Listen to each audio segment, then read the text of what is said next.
Bom, boa tarde.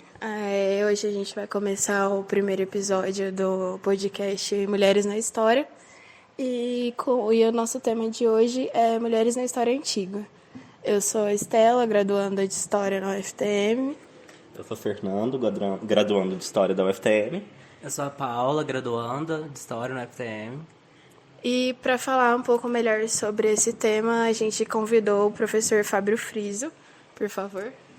Olá, todo mundo. Eu sou, como vocês mesmos disseram, o professor Fábio Friso, professor de História Antiga da UFTM. E assim, para começar, Fábio, a gente queria fazer uma pergunta. Qual que é a importância de se estudar a história antiga na educação básica? E de se estudar também a história das mulheres na educação básica? Bom, vamos lá. A primeira pergunta que vocês me fizeram é sobre a importância da história antiga. Eu acho que, como qualquer outro período da história humana, a história antiga tem vários papéis importantes, né, o estudo dessa história antiga. Ela serve para a gente entender quem nós somos, para a gente projetar para onde nós vamos como sociedade, quais são as coisas a serem modificadas, etc. No caso específico da história antiga, a gente tem elementos que acentuados dentro dessas importâncias, que é o seguinte: hoje, no lugar onde nós estamos, né, no Brasil, de 2019, a gente, como identidade brasileira, reivindica uma identidade de uma trajetória ocidental. Isso tem implicação para várias coisas, inclusive para a questão das mulheres, né? Essa lógica ocidental baseada muito fortemente numa tradição que joga suas raízes no mundo greco-romano e na tradição inventada do judaico-cristã. Então, muitas das questões que a gente tem hoje em dia no relativo ao elemento de gênero, né, e ao preconceito, ao machismo, a todas as formas de preconceito ligadas ao gênero, vem de uma raiz da antiguidade. Então, um fanatismo religioso que reivindica uma certa leitura específica de determinados textos da antiguidade e que vão orientar todo esse preconceito que existe. Então, nesse sentido, a questão da história das mulheres e da história de gênero já mostra como que a história antiga é importante para os dias de hoje, como que estudar a história antiga ajuda a gente a desfazer essas mitologias que foram criadas acerca do passado da humanidade e das mulheres e outras construções de gêneros em outras sociedades possíveis. Fábio, e qual foi a importância qual foi o papel da mulher na sociedade antiga? Bom, aí a gente tem que começar, como qualquer historiador chato, discutindo os conceitos que a gente está usando. Tanto o conceito de sociedade antiga, quanto o conceito de mulheres. É importante a gente discutir isso para considerar que, em um primeiro ponto, as mulheres também são uma construção social. Logo, as mulheres da antiguidade não são as mesmas mulheres de hoje. A ideia de mulher para um determinado povo nativo americano é diferente para os chineses, etc., né? Para usar a frase que é famosa, né? As mulheres não nascem mulheres, se constroem como mulheres, se constituem como mulheres socialmente. Isso mostra que a ideia de mulher é uma ideia social, é um papel de gênero atribuído com certas classificações, qualidades, defeitos e a série de coisas. Então, a gente precisa pensar quem é essa mulher e o que são essas sociedades antigas, que também são muito múltiplas, né? O que a gente entende hoje como antiguidade é um recorte eurocêntrico de datação. Então, a antiguidade seria tudo que vem antes da queda do Império Romano do Ocidente. Isso tira da nossa compreensão da antiguidade uma série de outras possibilidades de estudo, como essas sociedades que são nativas de outros lugares, etc., além de confinar a história antiga a uma perspectiva que é uma perspectiva do mundo moderno, né? Esse recorte tradicional no final do mundo romano, do Império Romano do Ocidente, é uma construção do mundo moderno que, ao querer reivindicar suas raízes romanas, estabelece o final da antiguidade no momento em que entraria na Europa aquilo que eles consideravam negativos, que eram esses povos bárbaros. Então, as sociedades antigas poderiam enquadrar muitas outras sociedades e devem enquadrar muitas outras sociedades que não essas reguladas pelos parâmetros europeus. Bom, considerando que a gente tem que fazer uma definição do que é uma sociedade antiga, ou pelo menos uma problemática, né, crítica, do que é uma sociedade antiga, do que é uma sociedade e do que são as mulheres, qual é o papel das mulheres nessa sociedade antiga? Óbvio que muito diverso. né? Se a gente for considerar aquilo que a gente entende como mulheres, o papel desse gênero feminino é diferente no mundo egípcio, é diferente do mundo babilônico, do mundo grego, do mundo romano, de coisas que eu nem conheço, mas certamente são diferentes, como na Índia, na China antiga, na América antiga, no sentido de América pré-colombiana e assim por diante.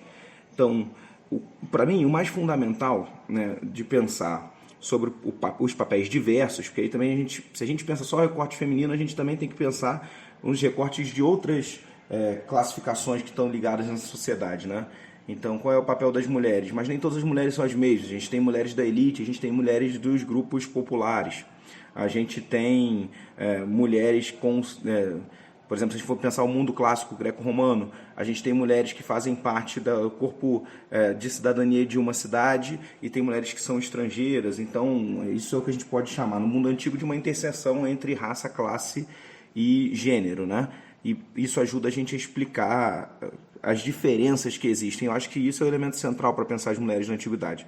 A multiplicidade de perspectivas acerca de gênero e acerca do papel das mulheres nessas sociedades é importante para a gente entender que a multiplicidade dos papéis de gênero, dos papéis e das importâncias das mulheres é fundamental para ser pensada no mundo de hoje.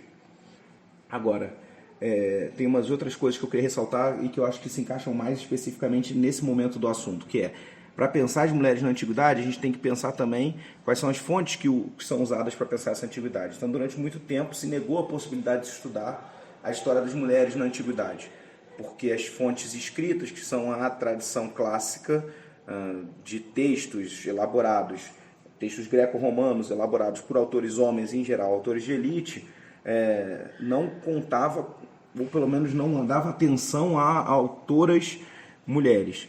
E mesmo elas existindo, elas são minoritárias perto dos grandes textos masculinos que nos foram legados pela essa tradição clássica greco-romana. Então, para pensar o papel das mulheres, a gente precisa questionar, por exemplo, isso. Quais são as fontes? Tradicionalmente, essas fontes foram as fontes escritas da tradição clássica. Então, não dá para a gente pensar a partir disso. A gente tem que começar a pensar a partir de contextos arqueológicos, por exemplo. Como que a mulher está inserida nessa sociedade, qual é o tipo de cultura material que essa mulher produz, a qual ela tem acesso, quais são as funções que essas mulheres desempenham nessa sociedade, algo que também pode ser visto através da cultura material. Então, a gente precisa, para entender esses papéis diversos das mulheres, partir de fontes que também sejam diversas. Mas vamos em frente, depois eu volto, talvez no final a gente conclua de novo com quais são as importâncias das mulheres nessa antiguidade. Mas assim, uma pergunta à parte. Quando a gente vai estudar mulheres na antiguidade, a gente estuda muito as mulheres de Atenas, de Esparta, é o que mais se vê na escola, né? E tanto foi um dos meus temas de estágio, eu dei sobre isso. E eu encontrei uma grande dificuldade de se falar de mulher, além do básico. Encontrei somente sobre Atenas e Esparta. Atenas e Esparta. E, assim, existe alguma outra sociedade que a mulher tenha uma liberdade maior dentro da história antiga do que essas duas? Porque o papel na sociedade grega era o quê? Ela ser mãe, o papel da mulher, né? Aí existe em alguma outra sociedade da história antiga que a mulher tinha um papel maior? Vamos lá. Existe sim, assim, nas sociedades, inclusive o Egito Antigo é caracterizado muitas vezes por isso, inclusive no próprio material didático, nos livros didáticos, né? Alguns livros didáticos mais recentes, né, dos últimos, talvez 10 anos, já contam, em geral, com um box explicativo sobre as mulheres no Egito, porque lá elas têm uma característica jurídica que é mais avançada do que a característica jurídica dessas mulheres atenienses, dessas mulheres espartanas e dessas mulheres romanas, por exemplo. Mas mesmo dentro do âmbito grego, se a gente for pensar nas polis gregas, as mulheres têm direitos diferentes, né? Então uma mulher ateniense não é uma mulher espartana, e acho que por isso, inclusive, você fez essa diferenciação, embora elas também tenham características em comum, que fazem parte dessa cultura que a gente entende como a cultura do mundo helênico, do mundo grego. A gente também tem diferenças entre as mulheres espartanas e as mulheres atenienses. As mulheres espartanas, por exemplo, têm um treinamento militar, porque tem o papel de defender a cidade e, em especial, defender os filhos dos cidadãos esparciatas em momentos em que o exército estivesse fora e assim por diante, que era uma coisa que não era comum em Atenas. Então, dentro dessas polis gregas, a gente tem diferenças já.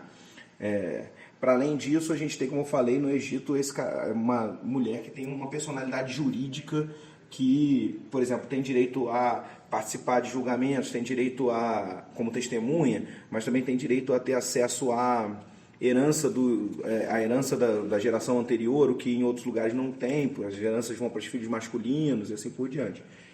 Então, no Oriente, a gente tem outros elementos que mostram como que as próprias identidades do gênero feminino aparecem montadas em cima de outros aspectos. Para além disso, eu queria destacar o seguinte também. Durante muito tempo, por conta dessa perspectiva machista da história, e da história antiga é mais ainda conservadora do que outros campos da história, durante muito tempo se estudou de uma maneira muito influenciada pelo machismo da sociedade atual essas sociedades antigas. Então, é comum, e aí vocês vão encontrar isso em livros didáticos, a ideia de que as mulheres não eram cidadãs na Grécia Antiga, né? Que os cidadãos eram os homens, e excluíam os homens abaixo de 18 anos, os escravos, os estrangeiros e as mulheres. Embora as mulheres efetivamente não tivessem uma cidadania completa, né?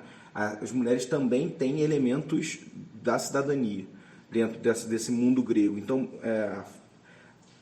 a inserção, a partir da década de 60 e 70, principalmente, das mulheres como pesquisadoras de história antiga, com muita força, e o papel do movimento feminista, né, das primeiras duas ondas do movimento feminista, influenciando esses estudos, fez com que se olhasse mesmo para esses lugares onde as mulheres eram mais tradicionalmente vistas como excluídas e começasse a se mostrar como elas ali também têm um elemento importante. Por exemplo, isso você falou, as mulheres aparecem muito caracterizadas para a vida doméstica, né, com os direitos, a função de procriação social, de reprodução social, né, criar filhos, etc. Trabalho reprodutivo. O que é uma característica da nossa sociedade, estabelecer sobre as mulheres esse trabalho reprodutivo. Mas no mundo grego, elas estavam para além desse trabalho reprodutivo. Essas mulheres desempenham papéis políticos também, que não são os papéis políticos da Assembleia, né, porque elas não tinham direito à cidadania plena e, portanto, não votavam, mas elas construíam e tinham um papel importante dentro da política. Né? No mundo romano, a mesma coisa. A gente tem a influência de imperatrizes sobre os imperadores, a gente tem a influência de mulheres nobres sobre a política e assim por diante. E para uma última pergunta que a gente pensou, assim, você consegue identificar algum vestígio relacionando essa mulher antiga com a mulher atual, no sentido da sociedade ou da construção dessa sociedade?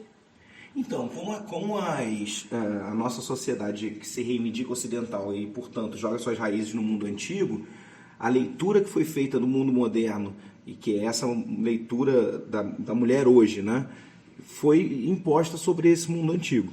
Então, isso criou associações entre a mulher atual e a mulher do mundo antigo. E essas associações, muitas vezes, vêm em cima desse aspecto do trabalho reprodutivo e da questão da casa, tá, sob o domínio da mulher e assim por diante, embora essas sociedades fossem sociedades abertamente patriarcais, né? Os homens tinham o controle das famílias extensas e a partir disso negociavam os casamentos com elementos de ligação política, tratados políticos através de casamento e etc. Então, nesse sentido, essa leitura muito tradicionalista, que é essa leitura da tradição ocidental, que é a leitura de uma mulher que é identificada com papel de gênero frágil, ligado ao lar, que não desempenha o seu papel público, né, ligado ao mundo privado, que também está jogando suas raízes lá no mundo grego. A mulher ficava dentro da casa, enquanto o homem ele desempenha seu papel público nas assembleias e assim por diante. Tudo isso, na verdade, tem que ser revisto. O que faz com que a gente possa ver hoje outros papéis para essas mulheres da antiguidade que estão mais ligados a propostas políticas diferentes para o mundo de hoje. Então, se a proposta política do mundo de hoje era uma visão moderna e conservadora que restringia a mulher ao papel reprodutivo e ao âmbito do privado, a gente pode olhar para exemplos da antiguidade que vão apontar para mulheres que desempenham um papel no âmbito público, um papel na política, um papel de protagonismo em diferentes áreas dessa sociedade aí. Então, dá para a gente construir, por exemplo, inclusive não só para as mulheres, mas toda uma diversidade de gênero a partir da relação com essas mulheres e com todas essas diversas representações de gênero que são construídas na antiguidade. Pode deixar o tema, pode comentar. Isso, depois você Professor, edita. eu queria fazer uma pergunta. Tipo, é sobre gênero. Não sei se tem a ver com o papel da mulher, mas na verdade tem. Mas assim, ultimamente, a figura da mulher trans tá muito evidente. Tipo, na mídia, de todo lugar tá falando. Tem vestígio de mulher trans na história antiga? Vamos lá.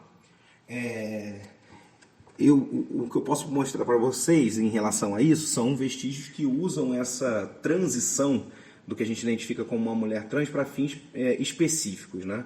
Não sei se da maneira como a gente entende hoje essa transição existia na antiguidade, mas, por exemplo, vou dar um exemplo que talvez seja o mais característico.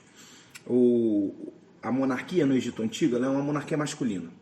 O faraó ele tem elementos, os elementos de poder dele são ligados a elementos do gênero masculino, né? Então, isso significa que nenhuma rainha do Egito se tornava faraó. Ela poderia ser rainha, ela desempenhava papéis como rainha. Então, você tem papéis como rainha-mãe, por exemplo. Você tem os papéis em determinado período do Egito Antigo da rainha junto com o culto de Amon. Você tem vários papéis possíveis para as mulheres dessa família real desempenharem e para as rainhas, que são várias, e isso inclusive é um elemento da masculinidade do faraó. Enquanto o rei é um só, ele tem várias esposas, ele tem um harém inteiro, que é feito para que ele fizesse alianças políticas com outros territórios, inclusive dentro do próprio Egito. Então, isso para mostrar que o papel do faraó é basicamente o papel masculino e os papéis das mulheres na nobreza são papéis que, dentro do ponto de vista do poder, são papéis secundários. Mas aí a gente pega, por exemplo, um caso específico, que é o caso da rainha Hatshepsut, que é talvez o que eu possa aproximar com essa sua pergunta. Como a Hatshepsut assumiu o trono como uma rainha regente? Ou seja, ela seria rainha até que o rei faraó, por direito, Tutmés III, tivesse idade suficiente para assumir o seu cargo. Então, ela era uma rainha regente. Então, quando ele fosse assumir, ela deixaria de ser rainha regente e passaria a outro cargo específico. A partir de um determinado momento dessa regência, dessa corregência, onde os dois governavam, embora ele fosse menos importante porque tinha uma idade menor, a Hatshepsut começou a se identificar como faraó. E como é que a gente entende essa identificação dela como faraó? Que era algo que nunca tinha acontecido e que nas representações é muito chocante. Tanto que depois, quando Tutmés III toma o poder novamente, ele destrói as representações dessa rainha, no sentido de apagar a memória dessa rainha. Qual foi o movimento dela? O movimento dela foi, já que eu quero me tornar governante do Egito, eu preciso me apresentar com essas características masculinas de governante do Egito. Então, nas representações, ela passa a ser representada sem seio, ela passa a ser representada com a barba cerimonial, que é um elemento de masculinidade. Então, a gente poderia dizer que há um processo transacional no sentido da representação para a associação com o poder, né? Inclusive, as fontes que a gente tem que vêm dos grupos populares, digamos assim, que são fontes muitas vezes de contestação a essa rainha, são fontes que acentuam o papel submisso da feminilidade no caso dela. Então ela aparece como sendo uma mulher submissa em determinados desenhos que são da cultura popular, enquanto nas representações tradicionais que estão nos templos, etc., muitas vezes ela aparece com um caráter masculino que denota esse poder. Então isso poderia ser algum exemplo de uma mulher trans, no caso um homem trans, né? nesse período da antiguidade. Mas o interessante que você falou, para encerrar, é que esse tema, como você falou, está muito em voga hoje. Então esses são temas muito novos. Então é só a partir do momento que a gente começa na nossa sociedade a desbravar esses temas é que a gente vai voltar lá atrás e reconstruir essa história. Então com certeza aparecerão outras porque são características da sociedade humana, né? Ainda mais quando essas sociedades dividem as construções de gênero nesse binarismo, que não são todas também, né? Tem elementos não binários dentro dessas sociedades antigas. Mais alguma pergunta? Vou fazer. Só isso mesmo. Bom, pra finalizar, a gente separou um momento aqui, agora eu não gostei muito desse nome, mas vai ser esse, que é o Momento Atena, onde a gente pede uma indicação de filme, livro, alguma coisa sobre sobre mulheres na história antiga. Ah, gente, agora vocês pegaram. É assim, a gente tem, a bibliografia para a história antiga é uma bibliografia muito pouco traduzida para português, né? A gente tem uma... tá, eu vou achar o... a gente tem um livro da Mary Bird, e aí, Mary Beards, na verdade. E aí eu vou conferir o nome desse livro aqui. Que pode servir para isso. Depois vocês editam. É Mulheres e Poder, um manifesto. Então, nesse livro, a Mary Beard, que é uma historiadora da antiguidade, uma classicista, né, do mundo romano, ela vai fazer um manifesto sobre a necessidade de se estudar essas mulheres na antiguidade e a importância dessas mulheres na antiguidade. Além disso, a gente tem outros livros não traduzidos. Então, você tem uma egiptóloga que chama Cara Cooney, nos Estados Unidos, que escreveu um livro sobre quando as mulheres governavam o mundo, com grandes mulheres dessa antiguidade que desempenhavam papéis de poder importantes. Esse livro não está traduzido, ele tem uns 2 anos, mas é um sucesso de venda lá fora, e é outro livro que seria legal indicar para as pessoas aí. No Momento Atena. Ai, Deus. Por que vocês liberaram essa ideia? Eu não sei. Eu não botei, amiga. Mas eu acho que é isso então, né, Fábio?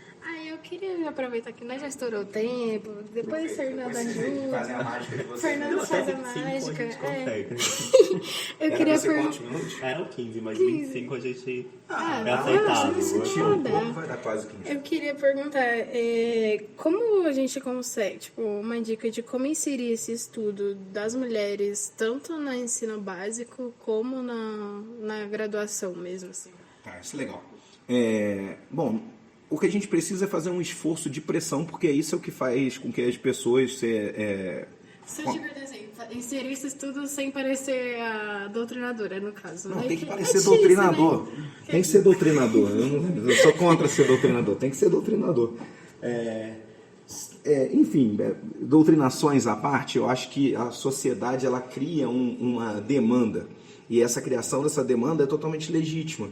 Então, se não aparece mulheres nos cursos não é só de história antiga, no curso de qualquer coisa na universidade, é necessário que haja uma manifestação acerca disso, né?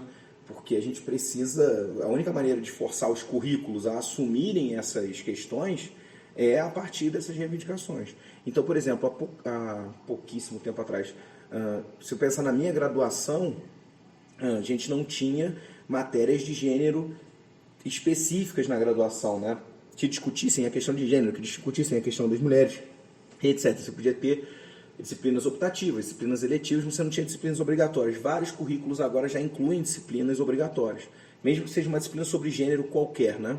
Então, eu falo isso não do ponto de vista só da história, não. Eu acho que isso tem que aparecer em todos os cursos. Um curso de Direito precisa disso, um curso de Medicina precisa disso. A gente precisa conscientizar as pessoas, porque a gente vive num âmbito extremamente preconceituoso. E o ensino universitário tem também esse papel. No caso do ensino universitário, né? Que é um papel do mesmo jeito que devia ter sociologia para todos os cursos, e dentro dessa matéria de sociologia se discutia a questão da construção de gênero, a gente deveria ter matérias sobre elementos de gênero em qualquer uma das carreiras, né? Porque a gente tem diferenças dentro dessas questões. No âmbito, então, acho que como faz para inserir pressão social que faz com que se insiram essas pautas acerca da história. Como eu falei, a partir do surgimento dessas pautas na sociedade atual é que a gente vai olhar lá atrás e vai buscar por essas coisas. A história está sempre viva, em constante modificação. No caso do ensino fundamental, no ensino básico, no ensino fundamental média, a questão é a mesma. A gente precisa pressionar contra uma perspectiva que é ultraconservadora, que quer retirar o debate de gênero das escolas e forçar para existir, para ser doutrinador, porque doutrinação é a maneira como eles chamam isso, né? Ninguém no campo progressista que acha que é importante se estudar gênero, acha que ao se apresentar as questões de gênero para uma criança, está doutrinando ela. Não, está educando essa pessoa para saber sobre as pluralidades de gênero, as pluralidades históricas da humanidade, etc. Então, a primeira coisa é parar de pensar no âmbito da doutrinação, porque isso é uma perspectiva deles e não nossa. E aí, inserir as mulheres na história é importante para empoderar essas mulheres e essa diversidade de gênero que existe na sociedade humana, né? Para que todos se vejam como pertencentes e que usem a história escolar para a construção das suas próprias identidades.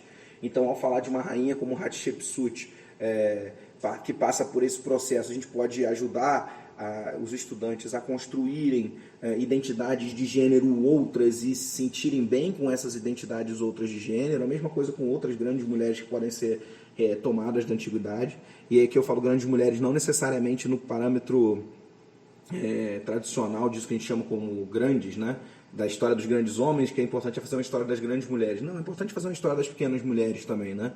Porque nós vivemos num país em que a gente não vai ter 100 milhões de presidentas. A gente vai ter uma presidenta, mas a gente precisa que as mulheres em todos os âmbitos se sintam à vontade com a sua própria vida e que se cria uma identidade que é uma identidade de luta que afasta o papel do feminino do papel excessivamente ligado ao trabalho reprodutivo e assim por diante, para construir uma outra sociedade na qual essas mulheres desempenhem papéis de igualdade com qualquer outra conformação de gênero.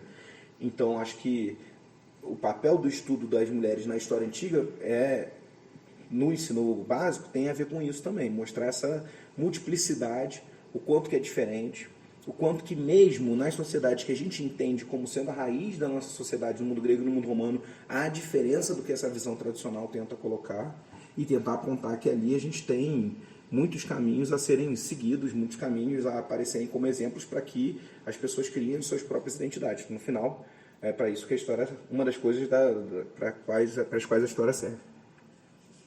Bom, é isso. Mais alguma coisa? Só isso mesmo. Muito obrigado e a gente encerra aqui. Bota o dedo aí.